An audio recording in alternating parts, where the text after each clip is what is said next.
जय श्री राधे कृष्ण।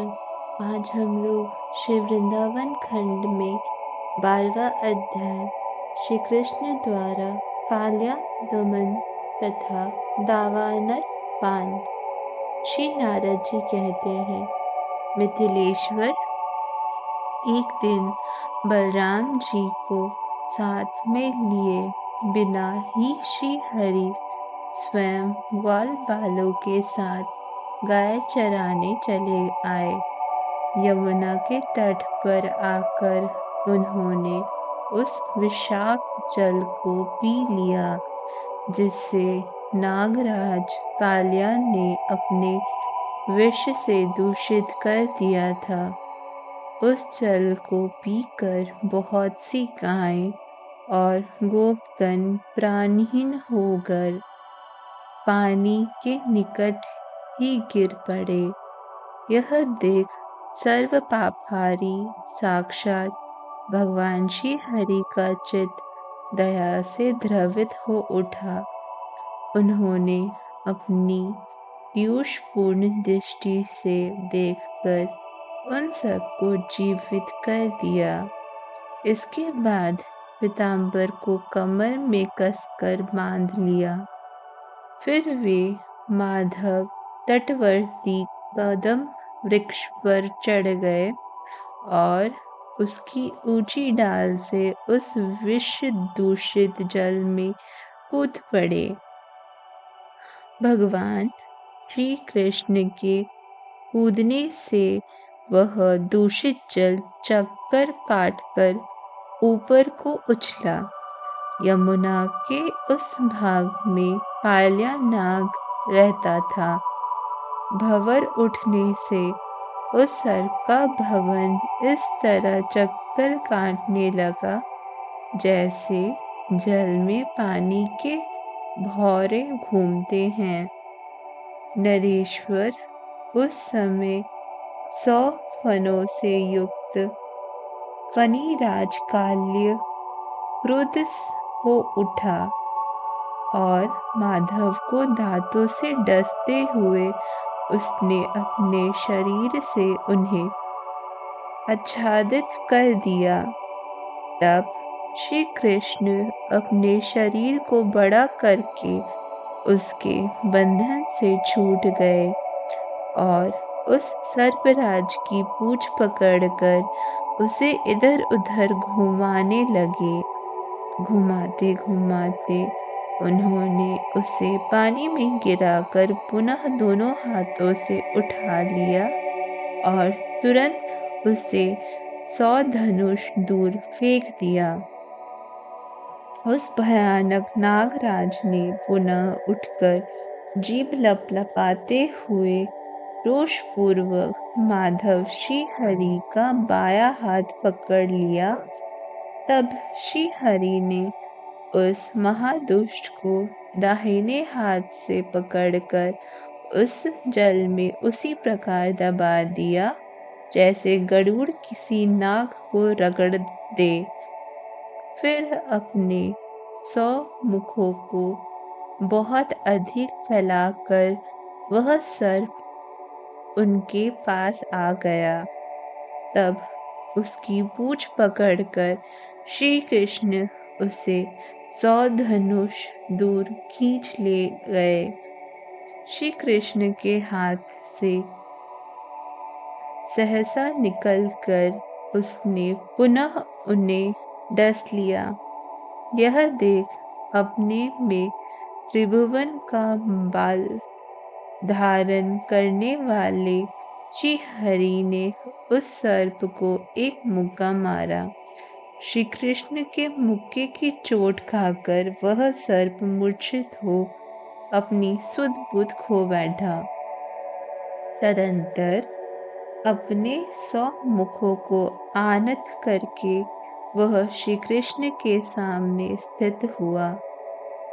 उसके 100 फन 100 मणियों के प्रकाश से अत्यंत मनोहर जान पड़ते थे। श्री कृष्ण उन फनों पर चढ़ गए और मनोहर नट वेश धारण करके नट की भांति नृत्य करने लगे। साथ ही वे सातों स्वरों से किसी राग का आलाप करते हुए ताल के साथ संगीत प्रस्तुत करने लगे। उस समय नटराज की भांति सुंदर तांडव करने वाले श्री कृष्ण के ऊपर देवता लोग फूल बरसाने लगे और प्रसन्नता पूर्वक वाणी, ढोल, नगाड़े तथा बांसुरी बजाने लगे। ताल के साथ पद पदविन्यास करने से श्री कृष्ण ने लंबी सांस खींचते हुए महाकाय कालिया के बहुत से उज्जवल फनों को भंग कर दिया। उस समय भय से विवल हुई नागपत्नियां आ पहुंची और भगवान श्री कृष्ण के चरणों में नमस्कार करके गदगद वाणी द्वारा इस प्रकार स्तुति करने लगी। नागपत्नियां बोली, भगवान भगवन आप परिपूर्णतम परमात्मा तथा असंख्य ब्रह्मांडों के अधिपति हैं। आप गोलोकनाथ श्री कृष्ण चंद्र को हमारा बारंबार नमस्कार है। व्रज के अधीश्वर आप श्री राधा वल्लभ को नमस्कार है। नंद के लाला एवं यशोदा नंदन को नमस्कार है। परम देव आप इस नाग की रक्षा कीजिए। तीनों लोकों में आपके सिवा दूसरा कोई इसे शरण देने वाला नहीं है। आप स्वयं साक्षात परात्पर श्री हरि हैं और लीला से ही स्वच्छंदता पूर्वक नाना प्रकार के श्री विग्रहों को विस्तार करते हैं। श्री नारद जी कहते हैं, अब तक कालिया नाग का गर्भ चूर्ण हो गया था।